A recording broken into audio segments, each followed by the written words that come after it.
राधे राधे सभी को। आइए आज सुनते हैं चतुर्भुज राजा की कहानी, जो करौली के रहने वाले थे। निष्ठावान संत सेवी थे। वैष्णव संतों की निष्ठा से सेवा किया करते थे। एक वैष्णव विरोधी राजा उनकी ख्याति से, उनकी प्रतिष्ठा से बहुत ही जलन महसूस किया करता था। बहुत ही विरोधी राजा था। वो अपनी सभा में कहा करता था कि चतुर्भुज राजा को ऐसे संत सेवा नहीं करनी चाहिए। पात्र अपात्र का बिना विचार किए संत सेवा करना प्रशंसनीय नहीं होता।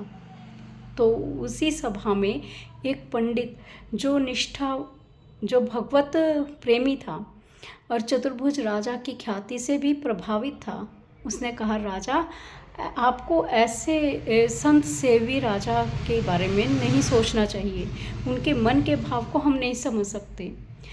तो इस पर राजा ने कहा कि उसकी परीक्षा ली जाए, उसकी संत सेवा की परीक्षा ली जाए। एक भाट जो भगवत विरोधी था, उसको बुलाया गया और उसको कहा गया कि तू संत वेशधारी बनकर राजा के पास जा और कंठी तिलक छापे लगाकर संत के राजा के पास जा और उससे कहना कि मैं भगवत प्रेमी हूँ। तो देखते हैं वहाँ राजा का कैसा व्यवहार होता है। गया वो भाट, वहाँ करौली में गया और जाकर जब उसने चतुर्भुज राजा के द्वार पर पहुँचा तो वो अपने स्वभाव के अनुसार संत वेश धारण करना ही भूल गया और भूलने के बाद अपने स्वभाव के अनुसार वो राजवंश का यश गान करने लगा। लोगों ने उसको भाट समझकर उसका यथोचित सत्कार किया, व्यवहार किया, धन देकर उसको विदा करना चाहा, लेकिन वो घूमता फिरता खाते पीता करौली में ही रहा 1 महीने तक। कुछ समय बाद उसको याद आया कि राजा ने मेरे को संत वेश धारण करके जाने को कहा था ताकि वो परीक्षा ले सके। अब उसने संत वेश धारण किया, तिलक छापे लगाए, कंठी माला पहनी और फिर राज दरबार के पास पहुंचा। वहाँ पे राज दरबार के पास पहुँचते ही वहाँ के दरबारियों ने कहा कि आपको निसंकोच अंदर प्रवेश करना चाहिए, आपसे हमें कोई खतरा नहीं है। अब उसने राजसभा में प्रवेश किया। चतुर्भुज राजा ने दौड़कर उसका स्वागत सत्कार किया। यथोचित सत्कार करने के पश्चात जब सत्संग की वार्ता शुरू हुई, सत्संग की वार्ता छेड़ते ही चतुर्भुज राजा को एहसास हो गया था कि ये कोई संत नहीं है, ये कोई मेरी परीक्षा लेने के लिए संत वेश धारण करके आए हैं। उन्होंने यथोचित सत्कार किया, सम्मान किया और अपने राजकोष का दरवाज़ा खोल दिया और कहा, मन चाहा धन आप ले सकते हो। उसने सोना चांदी जितना धन लेना था एक पोटली में बांधा और चलने को तैयार हुआ। राजा ने उसको एक कीमती वस्त्र, जरीदार वस्त्र में कुछ बांध कर दिया। वो क्या था, उसको लेकर वो अपने राजा के पास वापस आ गया।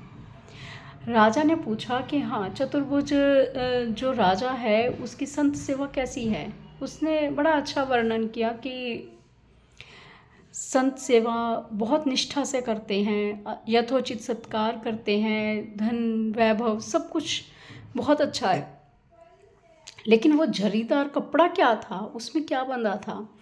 खोल के देखा गया राजसभा में तो उसमें थी एक फूटी कौड़ी।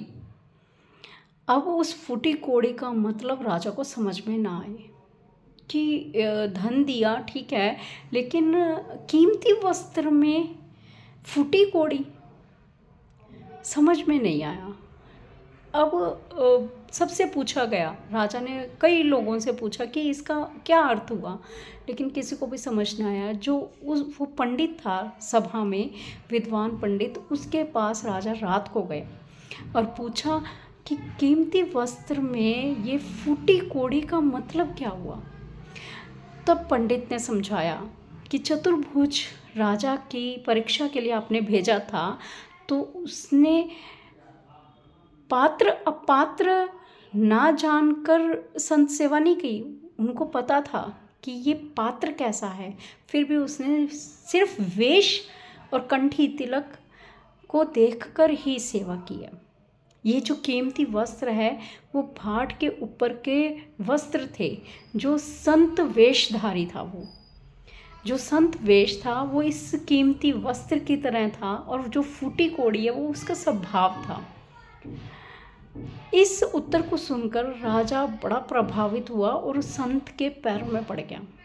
वो संत जो पंडित था वो बोला, राजा मेरे पैरों में पड़ने के बजाय उस चतुर्भुज की भक्ति को प्रणाम करो। अब राजा ने उस पंडित को कहा कि तुम जाओ और चतुर्भुज की भक्ति का मर्म सार लेके आओ। अब पंडित वहाँ जाके क्या करता है, कैसे उसकी सेवा होती है, और वो आके क्या सार राजा को सुनाएगा, ये सब कहानी मैं अगली वीडियो में आपको सुनाती हूँ। बोलो राधे राधे।